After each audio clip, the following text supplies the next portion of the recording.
Hello everyone, Mahanadi ice class में आज आप सभी लोग का स्वागत है। आज की क्लास में हम छत्तीसगढ़ के जो हमारा टॉपिक क्या चल रहा था, छत्तीसगढ़ के जो इतिहास के बारे में जानकारी, मतलब छत्तीसगढ़ के जो इतिहास के बारे में हम पढ़ रहे थे। तो आज हम पढ़ेंगे छत्तीसगढ़ के जो क्षेत्रीय राजवंश उसके बारे में कुछ संक्षिप्त जानकारी। तो सबसे पहला है आपका क्षेत्रीय राजवंश में ये कितने भागों में डिवाइडेड है। आपका क्षेत्रीय राजवंश छत्तीसगढ़ के जो क्षेत्रीय राजवंश में सबसे पहला है आपका दक्षिण दक्षिण कौशल के राजवंश। उसके बाद दूसरा में आपको बस्तर के राजवंश। अब ये दक्षिण कौशल के राजवंश भी कितने भागों में डिवाइडेड है, आपका 5 भागों में डिवाइडेड है। सबसे पहला है आपका राजर्षि तुल्य कुल वंश, फिर सरपुरीय वंश, फिर आपका पांडु वंश, फिर बाण वंश, उसके बाद आपका फड़ीनाग वंश। उसके बाद बस्तर के राजवंश भी कितने भागों में डिवाइडेड है, 3 भागों में डिवाइडेड है। सबसे पहला है आपका नल वंश, दूसरा है आपका छिंदक नाग वंश, तीसरा है आपका काकतीय वंश। तो ये थे हमारे छत्तीसगढ़ के राजाओं के जो कौन कौन से काल में, कौन कौन से पार्ट में जो भाग बटे हुए थे।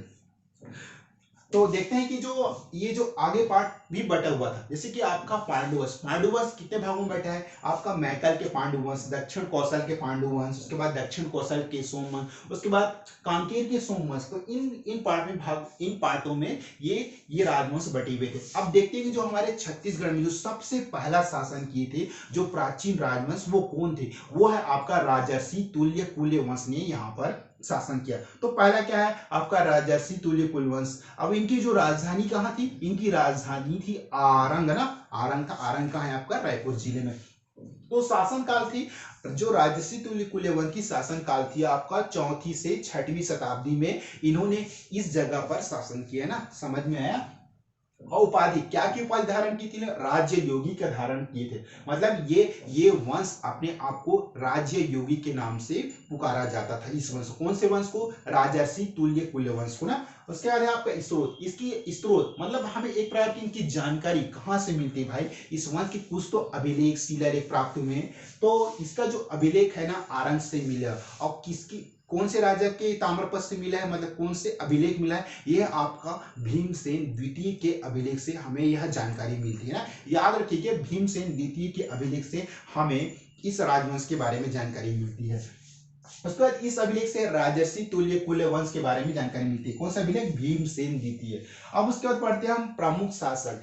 राजर्षि तुल्य कुल्य वंश में कौन कौन से शासक थे और किन किन लोगों ने यहाँ पर शासन किया। तो सबसे पहला है आपका भीमसेन। भीमसेन क्या कहा जाता है, सॉरी भीमसेन नहीं, सॉरी मिस्टेक आई एडमायर्ड।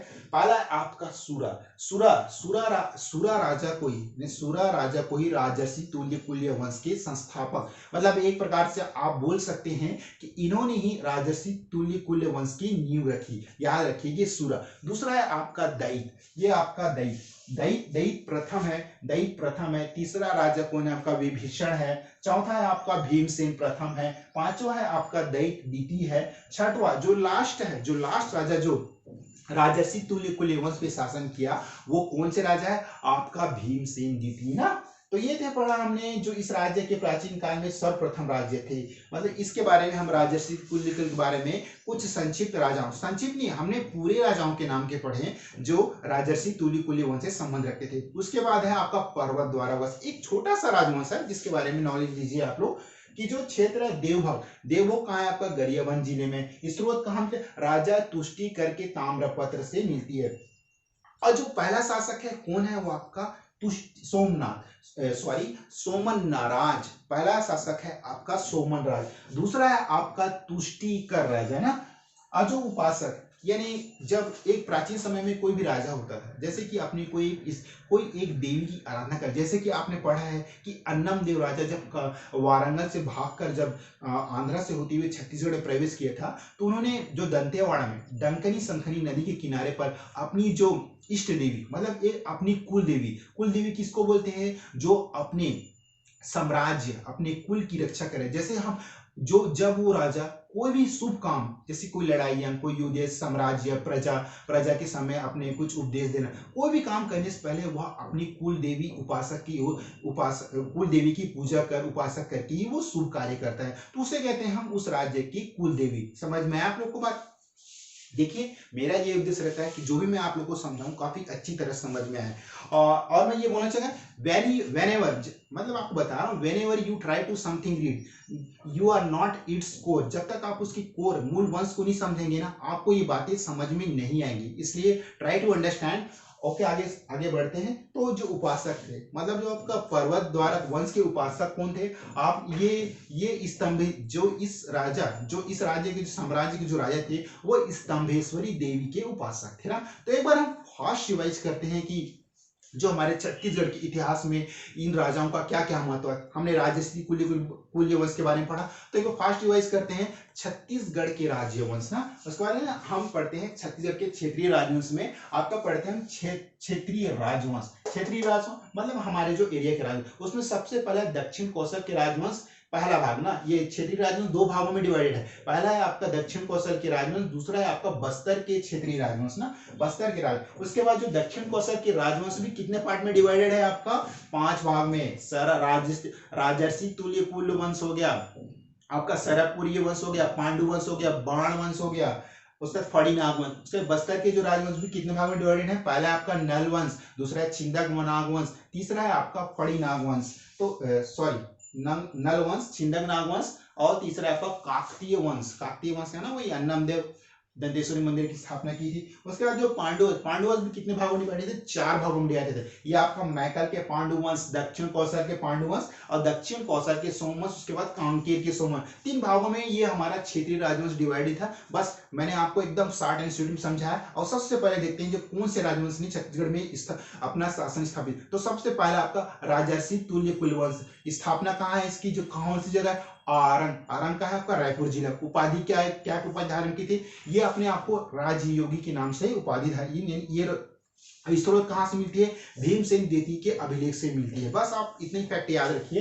देखिए, और जो शासन काल था 4वीं से 6वीं शताब्दी तक था, उपाधि राज्योगी का स्रोत है आरंग अभिलेख से ना। और कोई किसके ताम्रपत्र अभिलेख से हमें जानकारी मिलती है? भीमसेन देती है। अब जो इसके प्रमुख शासक थे, जो इस राज्य के प्राचीन काल में सर्वप्रथम शासन किया, सूरा को याद रखेंगे।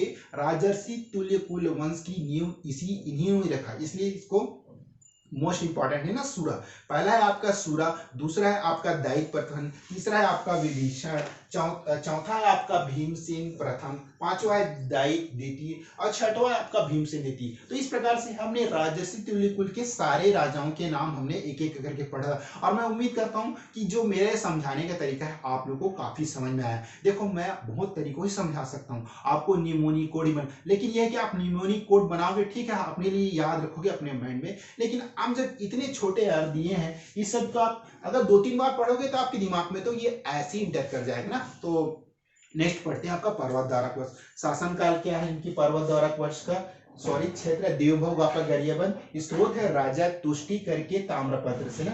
उसके बाद शासक है आपका सोमन राज ना। उसके बाद है आपका दूसरा में तुष्टिकर। और जो ये उपासक, यानी ये जो वंश के उपासक कौन से राजा, कौन से देवी उपासक थे? ये स्तंभेश्वरी देवी के उपासक थे। तो आज के क्लास में हमने ये पढ़ा जो छत्तीसगढ़ के क्षेत्रीय समझिए, छत्तीसगढ़ की क्षेत्रीय राजवंश के बारे में। सबसे पहले हमने देखा कि जो छत्तीसगढ़ के क्षेत्रीय राजवंश में दक्षिण कौशल हो गया, बस्तर के राज, बस इतना ही है। अपने क्षेत्रीय राजवंश में हमने पढ़ा कि जो राजर्षि तुल्य के वंश हो गया, सरपुरी वंश, पांडु वंश, बाण वंश, फड़ी नाग वंश। उसके बाद आपका नल वंश। और बस्तर के राजवंश में क्या पढ़ा? आपका नल वंश पढ़े आपने, छिंदक नागवंश पढ़े भाई, काकतीय वंश पढ़े। तो इन सब चीज का डिटेल में ना मैं आपको हर एक छोटी छोटी स्लाइड बना के मैं एक वीडियो अपलोड करूंगा, जिससे आपको ज्यादा देखने में बोझ ही ना लगे ना। तो आप लोग को समझ में आया? तो बस इतना ही है। इसकी जो सारे डिटेल्स पार्ट है इन राजाओं के, हम ना अभी तो हमने एक संक्षिप्त देखा है, आगे हम एक एक, जैसे कि आज हमने पढ़ा राजर्षि तुल्य कुल्य वंश के बारे में पढ़ा, इसके छोटे छोटे जो राजाओं हैं उनके बारे में हमने जाना। तो वैसे ही करके हम एक एक करके सरपुरी वंश के बारे में जानेंगे, पांडु वंश, बाण वंश, फड़ी नागवंश में कौन कौन से राजा थे भाई, नल वंश में कौन कौन शासकों ने शासन किया, छिंदक नागवंश के बारे में पढ़ेंगे, फिर काकतीय वंश के बारे में पढ़ेंगे, फिर मैकल के पांडु वंश, दक्षिण के कौशल के पांडु वंश, दक्षिण कौशल के सोमवंश, और कांकेर के सोमवंश। तो इन सब राजाओं के बारे हम एक एक करके डिटेल करके हम पढ़ते जाएंगे। तो आज की क्लास में बस इतनी। अगर आप लोग को क्लास पसंद है तो प्लीज कमेंट कीजिए कि मैं कैसे पढ़ा रहा हूं, ताकि मुझे ही पता पड़े कि मैं क्या कैसे आप लोगों को ज्ञान दे रहा हूं। ओके, तो आज की क्लास में इतना ही। Okay, thank you so much.